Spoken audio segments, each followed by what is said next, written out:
요즘 우리나라 경제가 좋지 않습니다. 게다가 이 미세먼지로 인한 걱정도 점점 커지고 있습니다. 이 경제가 발전하는 것하고 미세먼지가 늘어나는 것하고 아주 밀접한 관계가 있습니다. 경제가 발전하면 발전할수록 미세먼지는 많아지고, 경제가 침체되면 미세먼지도 줄어들게 되어 있습니다. 공장이나 자동차가 움직이지 않으면 공기가 깨끗해집니다. 반면에 경제가 좋아져서 공장과 차가 활발하게 움직이기 시작하면 미세먼지도 급격하게 늘어날 수밖에 없습니다. 그런데 우리나라는 지금 경제가 침체되어서 고생하고 있고, 또 미세먼지 때문에도 고생을 하고 있습니다. 지금 우리나라는 이 기존의 공장과 차에서 나오는 이 미세먼지, 유해 가스를 줄여야 하는 이런 과제를 안고 있습니다. 게다가 경제를 또 발전시켜야 하는 과제를 또 안고 있습니다. 미세먼지도 줄여야 되고 경제도 발전시켜야 하는데, 이걸 두 가지를 동시에 한다는 건 사실 불가능한 일입니다. 둘 중 하나를 포기해야 됩니다. 더 큰 문제는 이미 우리가 만들어 놓은 공장이나 발전소나 차량 등에서 배출되는 오염물질 때문에 우리나라뿐만 아니라 온 세계가 지금 사람이 살 수 없는 곳으로 변해가고 있다는 것입니다. 소위 환경 대재앙이라는 것이 있는데, 이게 지금 우리에게 다가오고 있고 얼마 지나지 않으면 현실이 될 수 있습니다. 근데 문제는 이걸 해결할 방법이 없습니다. 공장하고 차 운행을 중단해야 되는데 그럴 수가 없는 겁니다. 지금도 실업자가 많은데 어떻게 공장을 중단할 수가 있겠습니까? 유럽에 있는 나라들은 좀 여유가 있으니까 그런 조치들을 하고 있습니다. 근데 이 아시아에 있는 나라들은 아예 꿈에도 못 꿉니다. 그러니 환경재앙이 우리에게 다가올 수밖에 없습니다. 사실 이게 우리의 한편으로는 절망적인 상황입니다. 이런 절망적인 상황에서 우리가 무엇을 할 수가 있겠습니까?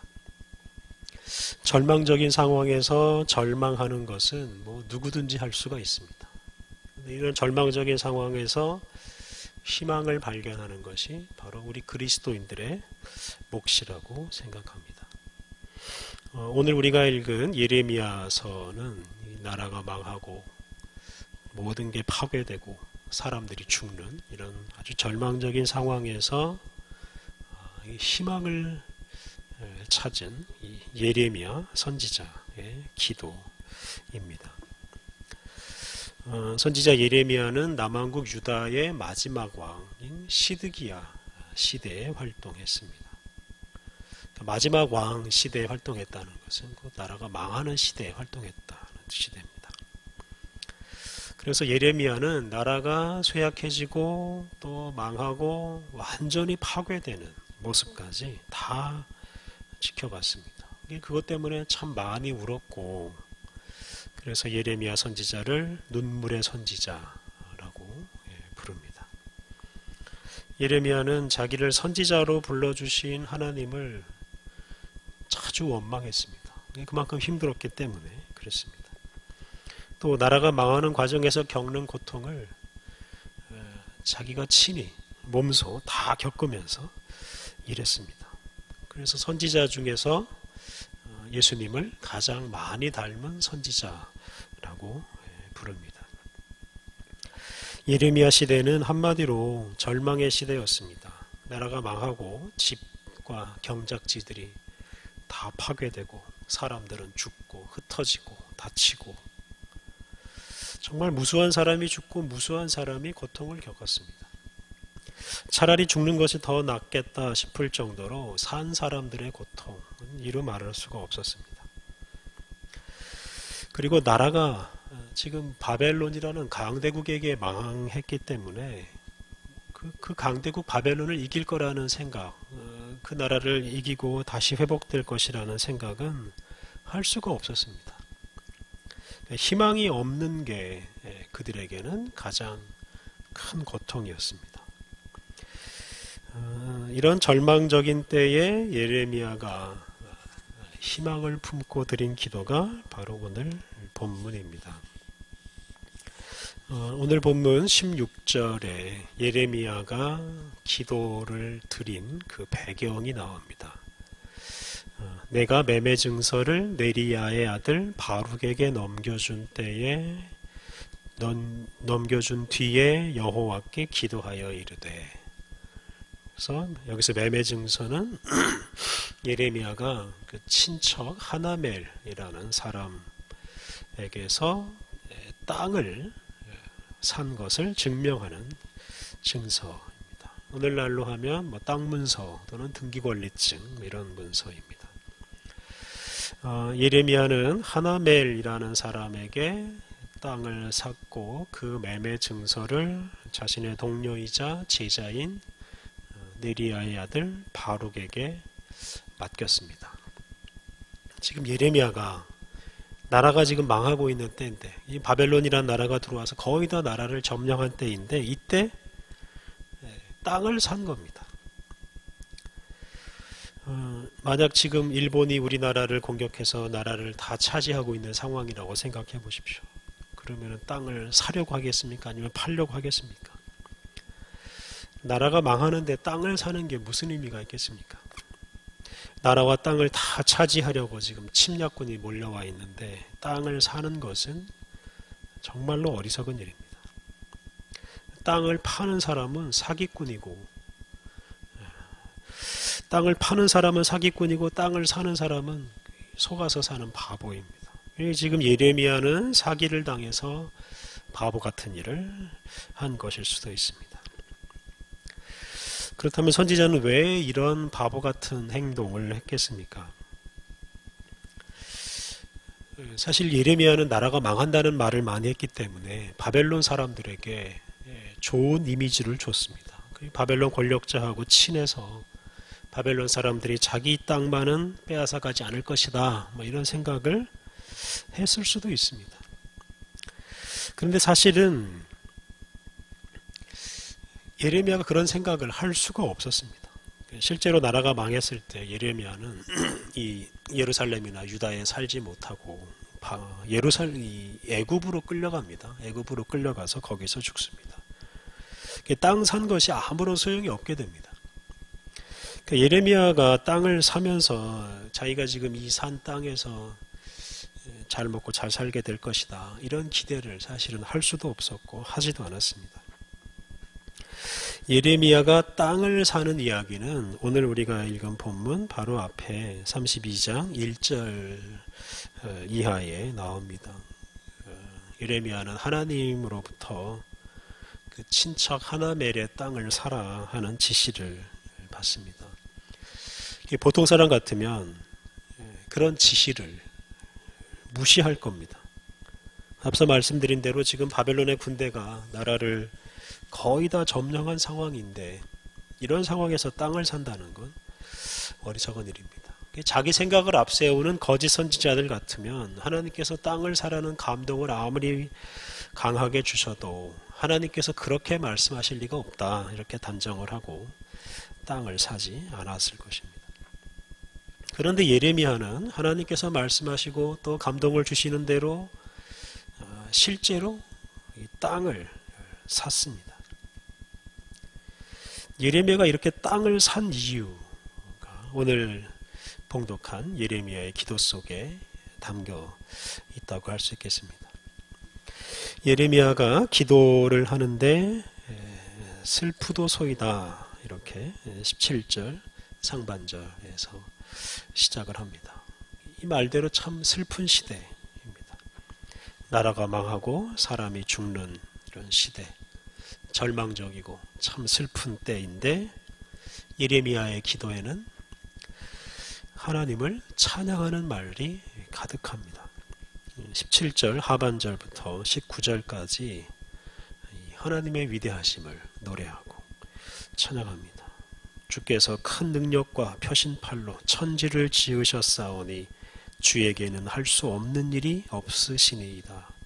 주는 은혜를 천만인에게 베푸시며 아버지의 죄악을 그 후손의 품에 갚으시오니 크고 능력 있으신 하나님이시요 이름은 만군의 여호와 신이이다.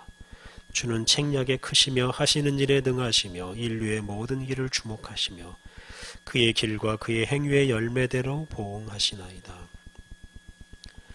하나님은 천지 만물을 창조하셨습니다. 없는 걸 있게 하신 분. 그래서 할 수 없는 일이 없는 분입니다.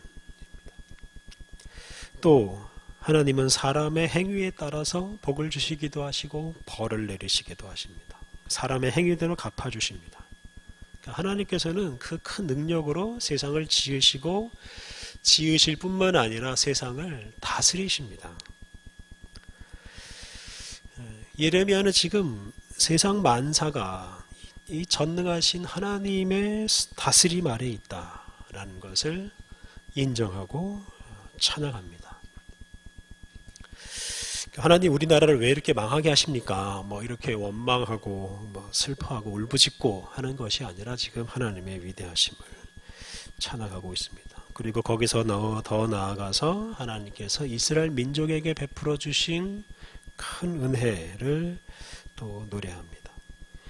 20절부터 22절 주께서 애굽 땅에서 표적과 기사를 행하셨고 오늘까지도 이스라엘과 온 인류 가운데 그와 같이 행하사 주의 이름을 오늘과 같이 되게 하셨나이다. 주께서 표적과 기사와 강한 손과 펴신 팔과 큰 두려움으로 주의 백성 이스라엘을 애굽 땅에서 인도하여 내시고 그들에게 주시기로 그 조상들에게 맹세하신 바 젖과 꿀이 흐르는 땅을 그들에게 주셨으므로 하나님께서 이스라엘 민족을 애굽의 종살이에 해방시키셨고 또 젖과 꿀이 흐르는 땅 가나안 땅을 선물로 주시고 거기에서 살게 하셨습니다.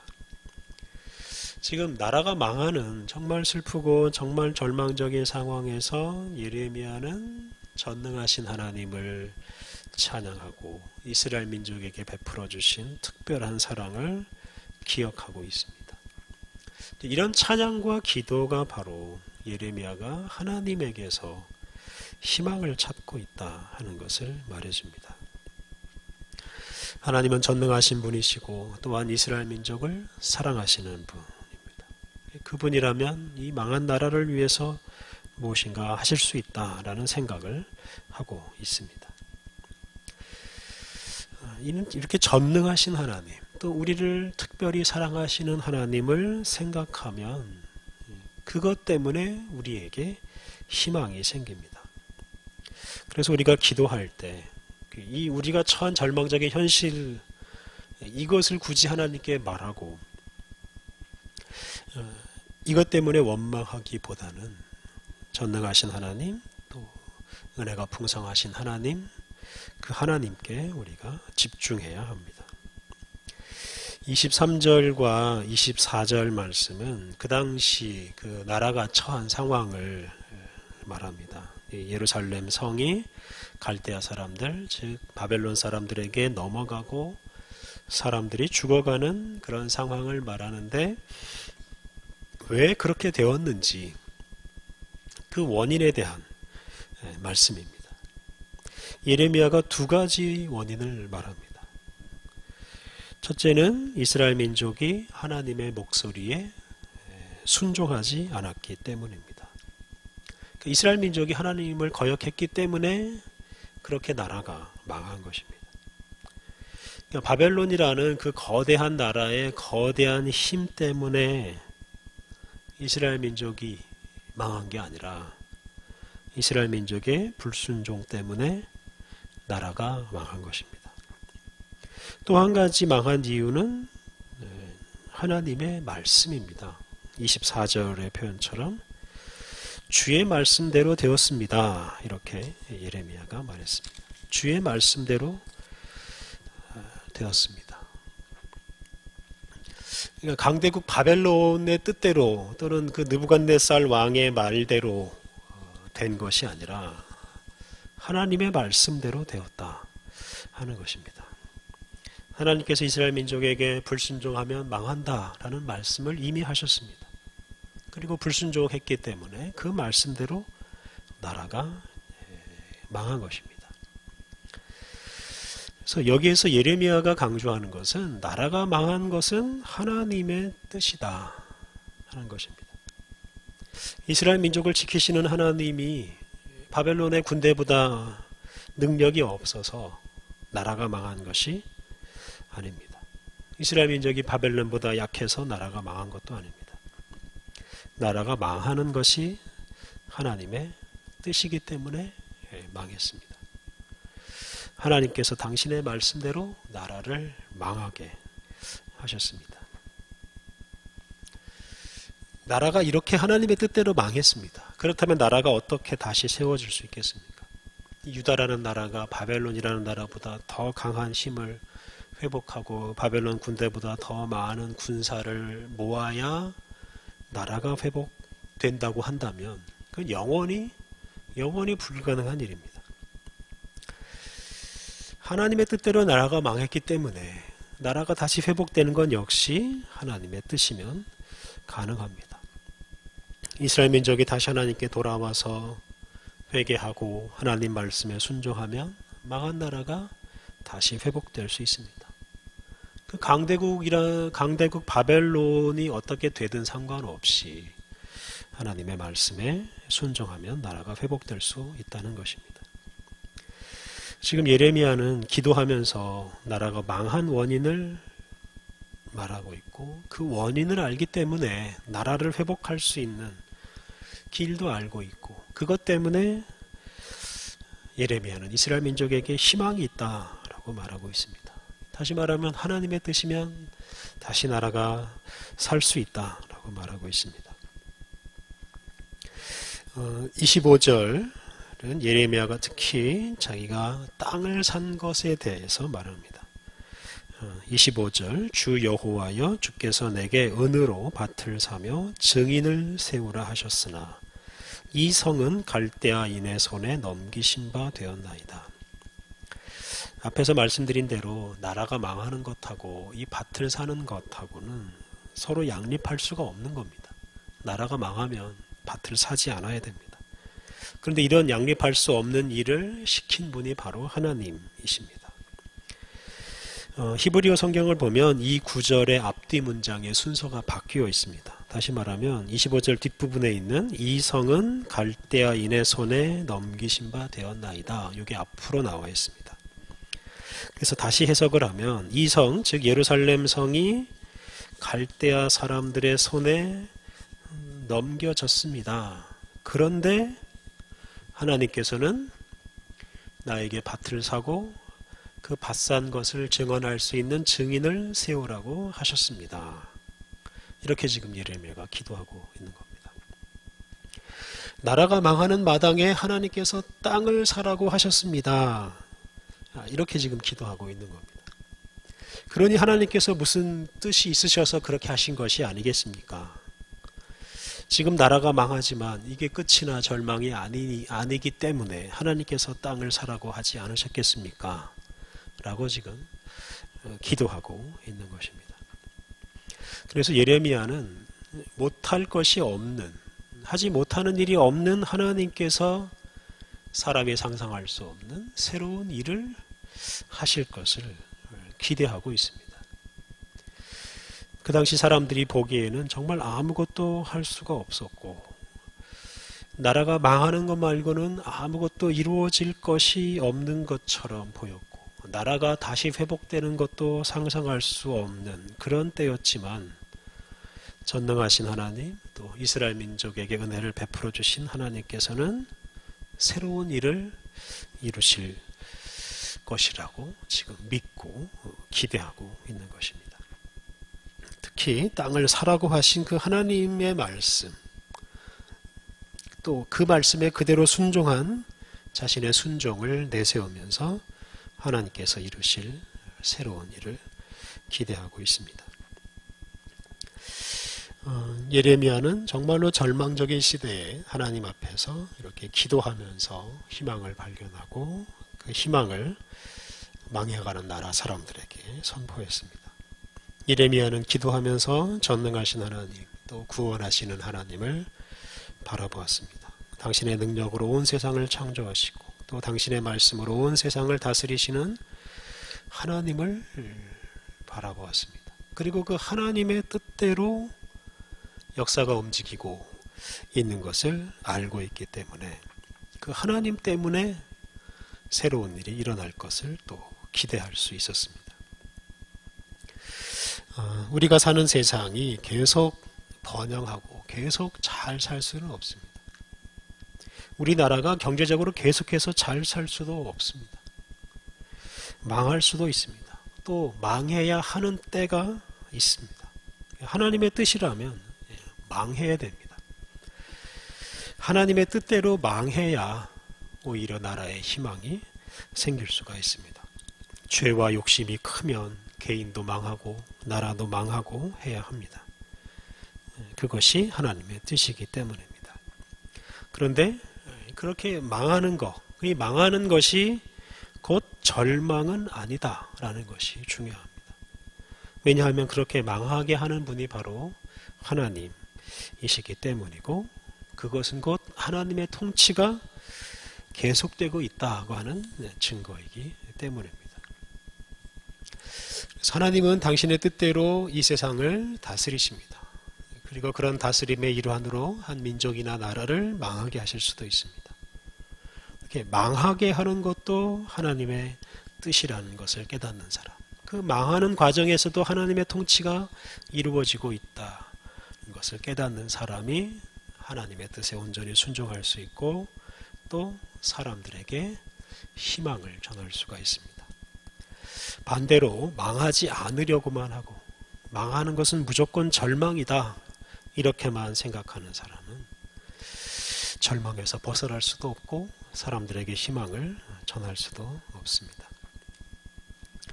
사랑하는 성도 여러분, 망하는 것을 두려워하지 마십시오. 망하는 중에서라도 하나님께 기도하십시오. 하나님이 우리의 주님이시고 하나님이 전능하신 분이심을 고백하십시오.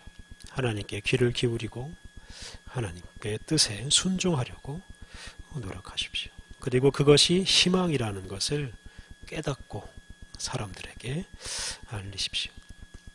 나라가 망하는 중에도 하나님의 뜻을 따라서 땅을 사고 나라가 망하는 중에도 기도하면서 전능하신 하나님 또 구원하시는 하나님을 바라봄으로써 이렇게 사람들에게 희망을 준 선지자 예레미야처럼 우리도 이 어두운 세상에서 기도하고 희망이 있는 행동을 함으로써 이 세상에 희망을 주는 사람으로 살아가야 하겠습니다. 우리 함께 기도하시겠습니다. 천지 만물을 창조하시고 다스리시는 하나님, 언제 어디서나 주님의 뜻이 이루어지고 있음을 고백하며 살게 하옵소서. 하나님, 우리가 물질적인 번영이나 죄로 물든 삶에 미련을 두지 않게 하옵소서. 욕심 때문에 망하고 죽고 사라져야 할 것들을 붙들지 않게 하옵소서. 오직 주님의 뜻이 이루어지기를 기도하게 하옵소서. 오직 주님의 뜻에 순종하게 하옵소서. 망해가는 사회 현상 속에서 좌절하지 않고 주님의 뜻을 깨닫고 주님을 찬양하게 하옵소서. 이 세상의 진정한 희망이 오직 주님에게 있음을 고백하며 주님이 이 세상의 희망이라는 것을 세상에 선포하며 살게 하옵소서. 예수님의 이름으로 기도드립니다. 아멘.